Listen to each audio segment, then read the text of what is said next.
Hello everyone, আসসালামু আলাইকুম। কেমন আছো তোমরা সবাই? আশা করি তোমরা অনেক ভালো আছো। আমি আল্লাহর রহমতে মোটামুটি ভালো আছি। তো প্রতিদিনের মতো আজকেও আবার একটা নতুন ভিডিও নিয়ে আসলাম। তো দেখতে থাকো তোমরা, আর আমার চ্যানেলে তোমাদের অনেক স্বাগতম।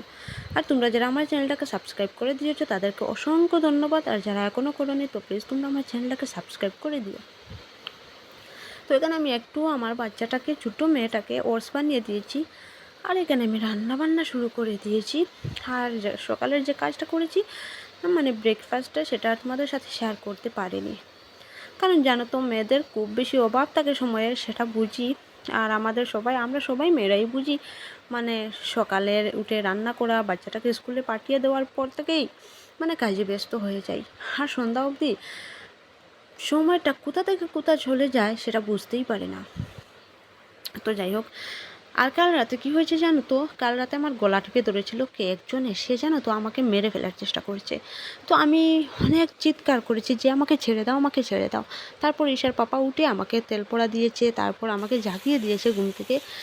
আর আমি গিয়েছিলাম না, আমার ঘরের কিনারে একটা নালা আছে, মানে ড্রেন, ওই ড্রেনটার কাজ করাচ্ছে ঈশার পাপা। তো আমি গিয়েছিলাম দেখতে যে মিস্ত্রিরা কতটুকু কাজ করেছে কি না। তো সন্ধ্যার টাইমে গিয়েছিলাম, আমার শাশুড়ি দেখে আমাকে অনেক বকাঝকা করেছেন যে তুমি এই সময় এখানে কেন গিয়েছো, তুমি জানো না তোমার ক্ষতি করবে। তো আমার হাজব্যান্ডও আমাকে কাল খুব বেশি বকাঝকা করছে, যে বলছে তোমাকে বলেছি আমি সন্ধ্যার টাইমে কোনো দিকে না বেরোতে, তাহলে তুমি কেন এদিকে গিয়েছো, তুমি জানো তোমার কত অসুবিধা করে। তো আমি বললাম কোনো দিন এরকম করলো না, আজকে কেন করছে, আজকে কেন কে এসে আমার গলাটা টিপে ধরলো আমাকে মারার জন্য। তো এটা আসলে কোনো ভুতুড়ে ব্যাপার হতে পারে। যাই হোক, আমি সন্ধ্যার টাইমে গিয়েছি, তো এরকমও কিছু হতে পারে। তো এখানে তোমরা দেখছো আমি একদম কম মাছ রান্না করছি। তোমরা হয়তো ভাবছো এই মাছগুলো কার জন্য এত কম করছি। এইটা না শুধু আমি খাবো, এটা ঈশার পাপা খায় না। ও মানে বড়ো মাছ খায়, ও পছন্দ করে বড়ো মাছ, তো ওর জন্য আলাদা বড়ো মাছ রান্না করব। আর এগুলো শুধু আমার জন্যই করছি, আমি খাবো, আমি ছাড়া আর কেউ খাবে না। আমি ছোটো মাছ পছন্দ করি। আরও যখন গড়ে না বড়ো মাছ কিনে আনে, তখন আমি ওকে বলি বড়ো মাছ কিনে আনছো, ছোটো মাছ পাওনি কেন। তো ও মানে আমার জন্য আলাদা করে কিনে আনে।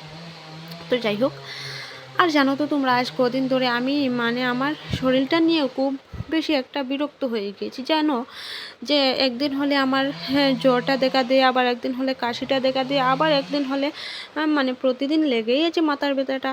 যখন চশমা ছিল তখন আমি বুঝতে পারিনি এরকম মাথার ব্যথা ছিল আমার।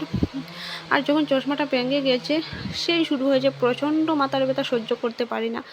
যখন চশমা ছিল তখন ভেবেছিলাম হয়তো মাথার ব্যথাটা একদমই চলে গিয়েছে, না আসলে আমার চশমাটা আমার মাথার ব্যথাটাকে আটকে রেখেছিল। আর সেদিন বিয়েতে গিয়েছিলাম, আসলে তোমাদেরকে আমার ফেসটা দেখাইনি, দেখলে তোমরা বুঝতে পারতো। আমার ফেসটা দেখতেই বোঝা যাচ্ছে যে আমি খুব বেশি অসুবিধায় আছি। তো সত্যি মানে আর সেদিন বিয়েতে আমার যাওয়ার কোনো ইচ্ছেই ছিল না, কোনো প্ল্যানই ছিল না। আমার শরীরে এত বেশি আমার শরীর খারাপ লাগছিল, তারপরও কিন্তু আমি বিয়েতে গিয়েছি। অনেক শরীরে মানে অনেক বেশি অসুস্থতা নিয়ে, শরীরে অসুবিধা নিয়েও আমি বিয়েতে গিয়েছি। আমার মুখের দিকে তাকালেই বুঝতে পারছে সবাই যে আমার শরীরে অসুবিধা করছে। জ্বরও ছিল সেদিন, তারপরও গিয়েছি। যাই হোক, মানুষ বলে না মানুষের বিড়ে গেলে হ্যাঁ মানে রোগটা কমে যায়। তো সত্যি মানুষের বিড়ে গিয়েছি, তখন আমার একটু ভালো লাগছিল শরীরে, মনে হলো মনটা একটু ভালো হয়েছিল। আর এই ভিডিওটা এড করতে ভুলে গিয়েছিলাম। প্রথমত তো মেয়ের জন্য আমি সকালের টিফিনটা রেডি করেছিলাম, তো এইটা এখন তোমাদের সাথে শেয়ার করলাম।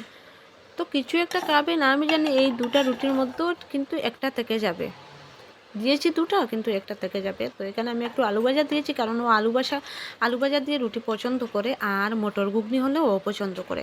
তো একটু সসও দিয়েছি, তারপর চাউমিনের পকোড়া আর বেগুনের পকোড়া, তো এগুলোও দিয়েছি। জানি না কি খাবে কি না, খুব একটা খেতেও পারবে না, ও খায় না, ও ভীষণ যন্ত্রণা করে খেতে। তো এখানে আমার টিফিনটা রেডি হয়ে গিয়েছে, আমি তারপর এটা ওর ব্যাগে ঢুকিয়ে দিব। তো আজকের ভিডিওটা এখানেই শেষ করছি। আর তোমাদের যদি আমার ভিডিওটা ভালো লাগে তাহলে আমার পাশে থেকেও, আমার ভিডিওগুলো বেশি বেশি করে শেয়ার করো, আর আমার চ্যানেলটাকে সাবস্ক্রাইব করে দিও। আর কি বলবো, ভালো থেকো সবাই, আর দেখা হবে অন্য একটা ভিডিওর সাথে। আল্লাহ হাফিজ। मोहब्बत की राहों में हम साथ होते